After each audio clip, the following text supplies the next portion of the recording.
Mercredi 18 janvier 2023, mesdames et messieurs, bonsoir et bienvenue dans cette nouvelle édition du journal de Viva. Dans les actualités de ce jour, page politique pour commencer. Le président de la République a reçu aujourd'hui au Palais d'État d'Iavlour représentant du pape à Madagascar, Thomas Grissa. Le nonce apostolique a réitéré la volonté de l'Église catholique à coopérer avec l'État dans le cadre du développement de la population. Il a également apporté un message du pape François qui n'a pas oublié Madagascar et son union avec le peuple malagasy. C'est un reportage de Judikel Ranjanirine et Andora Zanjaipe.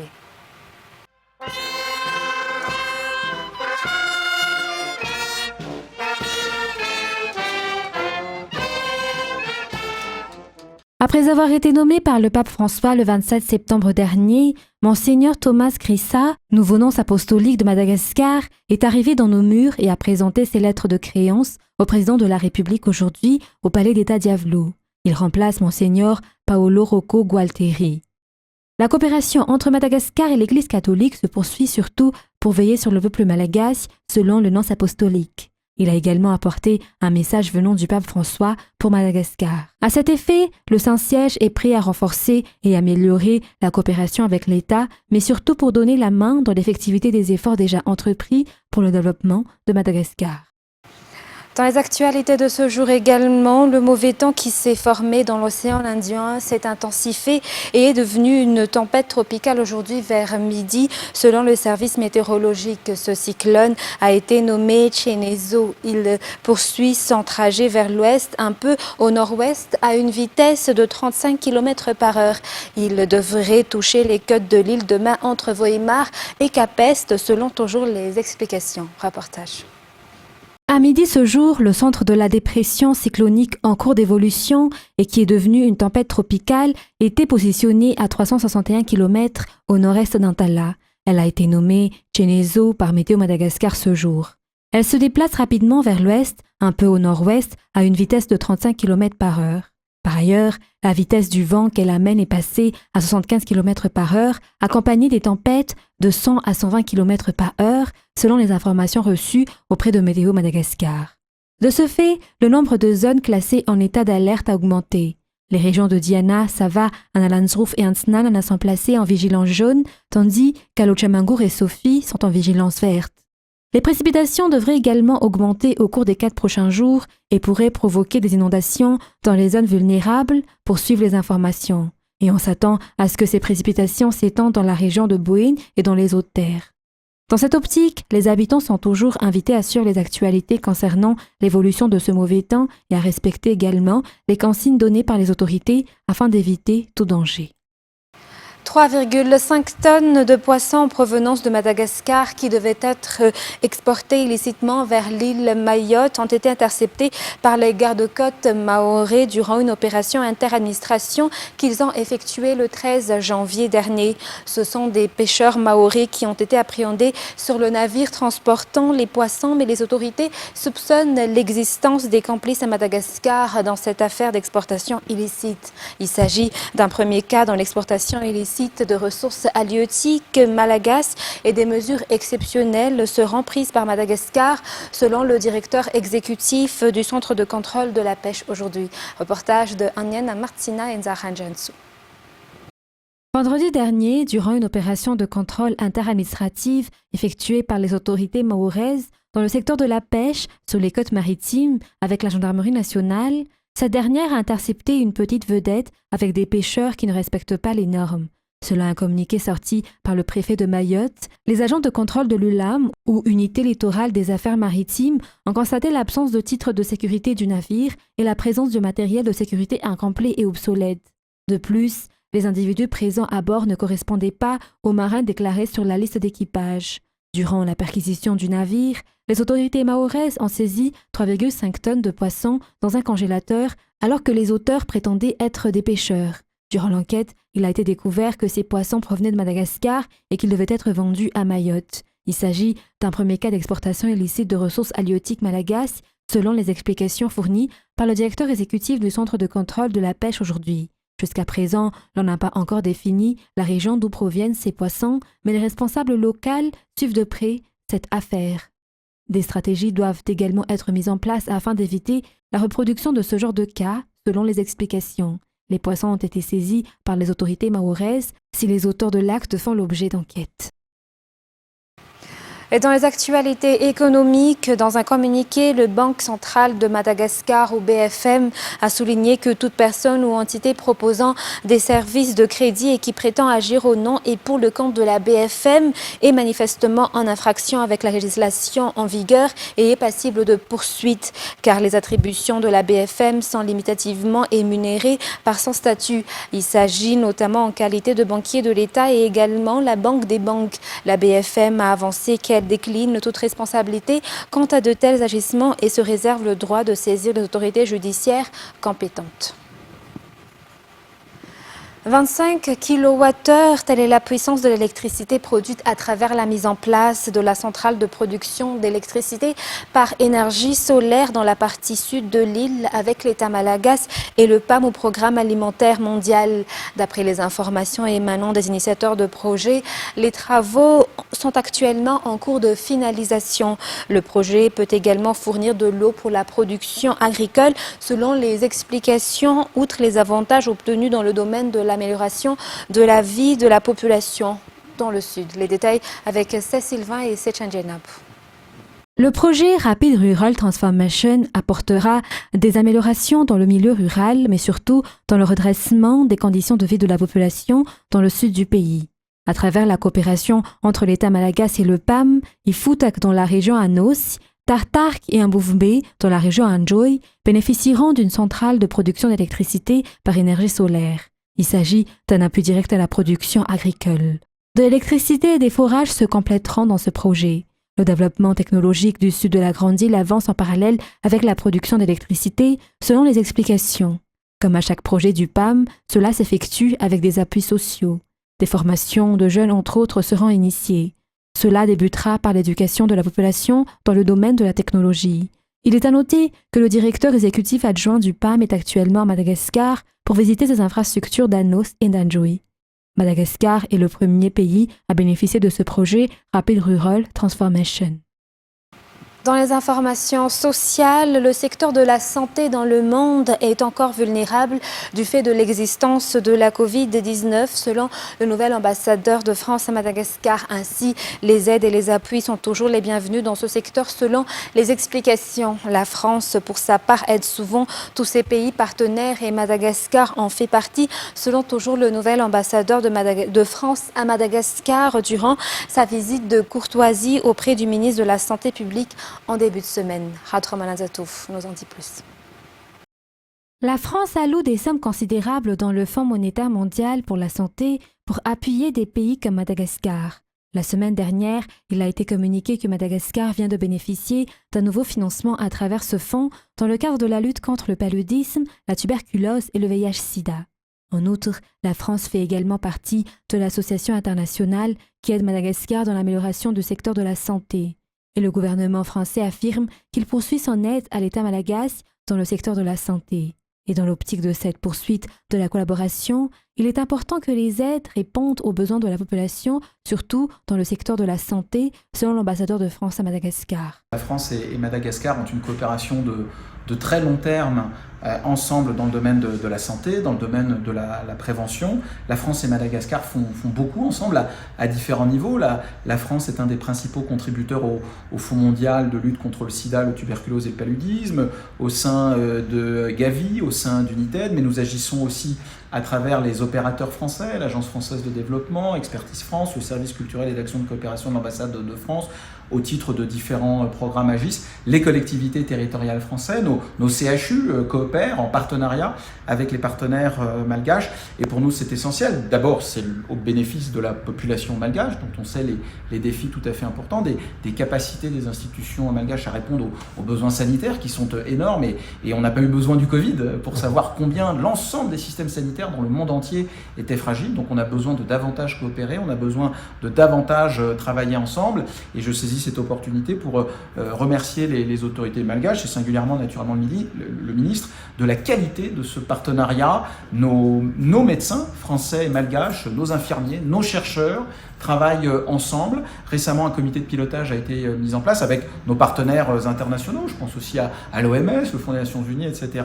Et nous avons étudié ensemble avec le ministre aussi les perspectives de développer encore ce partenariat. Et pour le président Macron, le partenariat international dans le domaine de la santé, il est absolument majeur. On parle des enjeux globaux, on parle de la lutte contre les pandémies, et pour nous, c'est tout à fait essentiel, et on continuera d'être aux côtés du partenaire malgache dans ce domaine. Le nouvel ambassadeur de France à Madagascar a effectué une visite de courtoisie auprès du ministre de la Santé publique à son bureau à Mbuda en début de semaine. Et une des raisons pour laquelle les jeunes ne trouvent d'emploi qu'après leur formation universitaire est le manque d'offres correspondant à leur parcours. Afin d'y remédier, l'INPF ou Institut national de promotion formation a élaboré un projet pour relier directement les sociétés qui recrutent et les étudiants qui ont achevé leurs études au sein de l'Institut. Il est à rappeler que ces filières sont actuellement disponibles au sein de l'INPF s'il n'y a eu que 4 auparavant. Reportage de Fedna Rakotoarsoul et Asnara Fanzanar. Les jeunes sont de plus en plus intéressés par les centres de formation professionnelle du fait qu'il arrive rapidement à trouver du travail après leur formation. En général, les formations suivies au sein des centres concordent avec les offres d'emploi existantes. En outre, les accompagnements mis en place au sein de ces centres aident grandement les jeunes à trouver de l'emploi. Certains centres relient directement les jeunes aux entreprises qui recrutent. D'autres centres initient également des partages d'expériences qui facilitent l'intégration des jeunes dans le monde professionnel. Ces partages d'expériences apportent des avantages aux bénéficiaires. Les centres de formation de la Grande Île ont mis en place ce projet pour aider les jeunes à trouver du travail et intégrer le monde professionnel. Dans l'actualité sportive de ce soir, la phase de poule du Tchad 2022 entame actuellement sa deuxième journée. Le groupe A est revenu jouer hier et l'Algérie a gagné face à l'Éthiopie sur le score de 1-0. Suivez les résultats et les classements avec Anzara Zonarvelu. L'Algérie est la première équipe à être qualifiée pour les quarts de finale pour ce Tchad 2022 à l'issue de la deuxième journée du groupe A disputée hier. L'Algérie a battu l'Éthiopie sur le score de 1-0. Dans l'autre match de ce groupe, le Mozambique est sorti vainqueur sur le score de 3-2 face à la sélection libyenne. Ainsi, on peut dire également que le Mozambique est en bonne position pour passer à l'étape suivante du fait qu'il a remporté une victoire et fait un match nul durant son premier match. Concernant le classement de ce groupe A, Algérie, première du groupe avec 6 points, le Mozambique est à la seconde place avec 4 points, l'Éthiopie est troisième avec 1 point et la Libye 0 point. Dans les actualités internationales, au moins 14 personnes ont été tuées et 63 blessées dans l'attentat à la bombe perpétré dimanche dans une église du nord-est de la République démocratique du Congo et revendiqué par le groupe État islamique selon un nouveau bilan fourni hier par l'armée. France 24. Des membres de la société civile sur place nous ont expliqué qu'une partie des blessés a été prise en charge dans les centres de santé de Kassindi, dans le territoire de Beni. L'urgence a été d'évacuer les blessés les plus graves. Plus de 30 personnes ont été évacuées aujourd'hui par ambulance militaire vers l'hôpital de référence de Beni, à 2 heures de route environ de Kassindi. Rappelons qu'une bombe a explosé hier en fin de matinée dans une église protestante alors que les fidèles étaient en plein culte. Cette attaque à la bombe a été revendiquée par l'État islamique. Le porte-parole militaire de la zone nous a expliqué que cette bombe de fabrication artisanale aurait été déposée par un élément ADF, une milice d'origine ougandaise qui sévit dans l'est du pays et qui a prêté allégeance à l'État islamique. Plusieurs personnes identifiées, dont un blessé, sont suspectées par l'armée d'avoir commis cet attentat. Un homme originaire du Kenya a été arrêté hier. Il est toujours interrogé par les services services de renseignement de la province. Pour le porte-parole de l'armée de la zone, cet attentat pourrait être un acte de représailles aux offensives des armées congolaises et ougandaises contre les bastions ADF dans l'est du pays. Une opération conjointe a été lancée en 2021 et a ciblé des positions ADF. Une opération qui n'a pas permis de mettre fin aux attaques dans la province. Les ADF restent, selon les Nations Unies, l'un des groupes armés les plus meurtriers dans l'est du pays. Alors que des centaines de manifestants bravent l'état d'urgence et convergent vers la capitale du Pérou, Lima, pour réclamer la démission de la présidente Dina Boluarte, cette dernière a appelé au calme aujourd'hui avant 2 jours de mobilisation. France 24. Un but, rallier Lima. Ces derniers jours, des milliers de manifestants convergent vers la capitale. Ils viennent en majorité des zones du sud du pays. Malgré l'état d'urgence et les contrôles de police en chemin, ils devraient arriver entre mercredi et jeudi à Lima.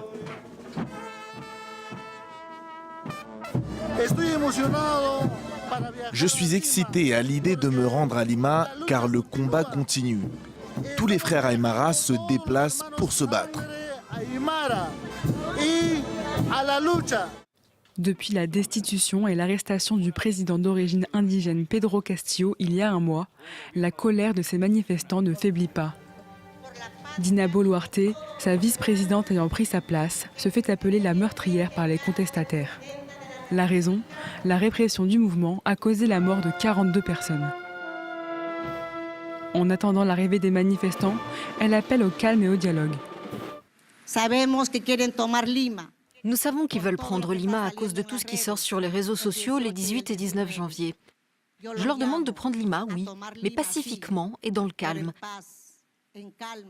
Et je les attendrai à la maison du gouvernement pour pouvoir parler des agendas sociaux qu'ils ont, parce que vous savez bien que le programme politique qu'ils proposent est irréalisable depuis l'exécutif.